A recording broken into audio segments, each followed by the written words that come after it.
នអ្នកគ្រូនិងសួស្តីមករកទៅដល់គ្នាជាទីគោរពរអាននាងខ្ញុំជួយរៀនរំលែងមានអាយុ8ឆ្នាំរៀននៅថ្នាក់ទី3ខ2នៃសាលាបារីអន្តរជាតិទី9សាខាស្ទឹងជ័យតែនេះខ្ញុំមានអារម្មណ៍សប្បាយរីករាយណាស់ដែលបានមកនិយាយភាសាខ្មែរក្រៅប្រធានបទ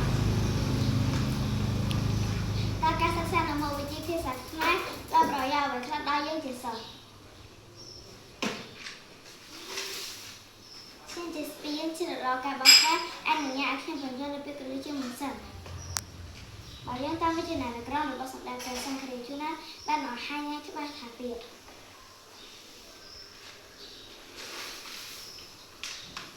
សិក្សាថ្នាក់វិជ្ជានាមរៀនទន្ទិញសូត្ររៀនភាសាថ្នាក់វិជ្ជានាម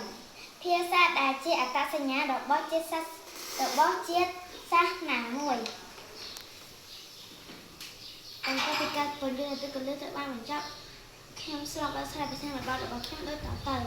ការសិក្សានៅមុខវិជ្ជាភាសាខ្មែរផ្ដល់ប្រយោជន៍ជាច្រើនដូចជា 1. យល់ច្បាស់ពីការនិយាយនិងការសរសេរ 2. យល់ដឹងពីវេយ្យាករណ៍របស់អក្សរជាតិដូចពាក្យចាស់លោកពោលថាអក្សររលត់ជារលាយទៅប្រទេសនីមួយត្រូវតែមានអក្សរដំណាលជាតិសរុបសេចក្តីមកការសិក្សានៅមុខវិជ្ជាភាសាខ្មែរដល់ប្រយោជន៍ជាច្រើនដល់យើងជាសិស្សដល់យើងទាំងអស់គ្នា